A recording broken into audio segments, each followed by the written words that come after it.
Quand on travaille avec les quadrilatères, et notamment avec les diagonales et les médianes, il est important de bien maîtriser, de bien retenir les trois propriétés liées à ces diagonales et à ces médianes. C'est facile parce que c'est les mêmes, qu'on parle de l'un ou de l'autre. Soit elles se coupent en leur milieu, soit elles sont perpendiculaires, soit elles sont isométriques. On peut évidemment être plusieurs de ces propriétés en même temps, comme c'est le cas par exemple du carré qui lui prend toujours absolument toutes les propriétés, ou bien on peut simplement en avoir une, comme c'est par exemple le cas du parallélogramme qui a ses diagonales et ses médianes qui se coupent simplement en leur milieu.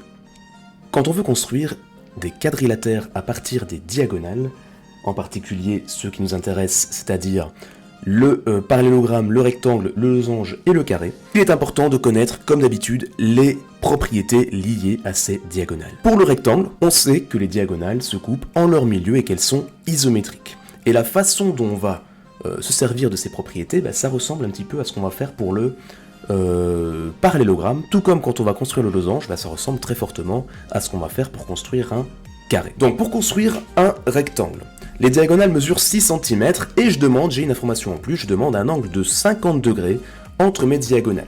Voilà. Ça peut être une demande faite pour des constructions, donc il faut savoir le faire. Je vais prendre une première diagonale qui mesure 6 cm, une petite marque au milieu. Hop, c'est une diagonale, donc je sais que si là c'est le sommet A, en face ce sera le sommet C. Et notre angle de 50 degrés, je vais venir me positionner comme ceci, le 0 sur le milieu de ma diagonale, qui va servir de point d'intersection. Je fais une petite marque à 50 degrés. Comme d'habitude, on ne se trompe pas. Est-ce qu'on a besoin d'un angle aigu ou d'un angle obtus? Ici, c'était un angle aigu. J'ai bien construit un angle aigu, puisque l'erreur, c'est de construire un angle de 130 degrés.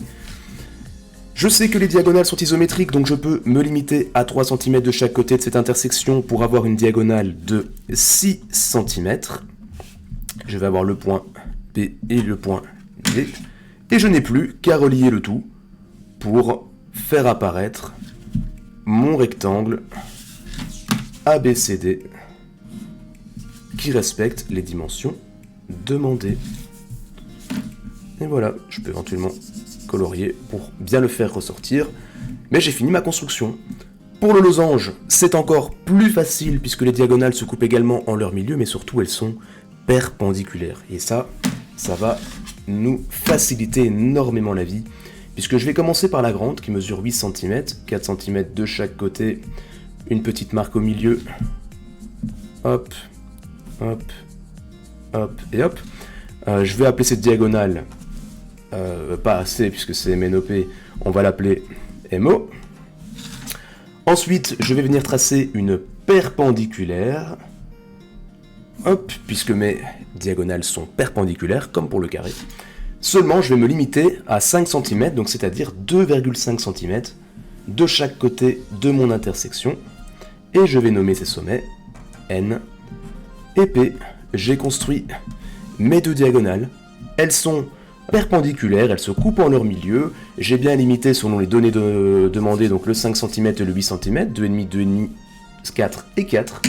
Je relie les sommets, le M, le N, le O et le P, pour ensuite revenir au M, et ce sera terminé. Voilà, alors bien sûr, quand je dis que c'est facile, il faut s'entraîner un petit peu, mais dès qu'on en a fait quelques-uns, c'est toujours la même chose, et dès qu'on connaît bien ses propriétés, et bien là, on devient le champion de la construction. Voilà.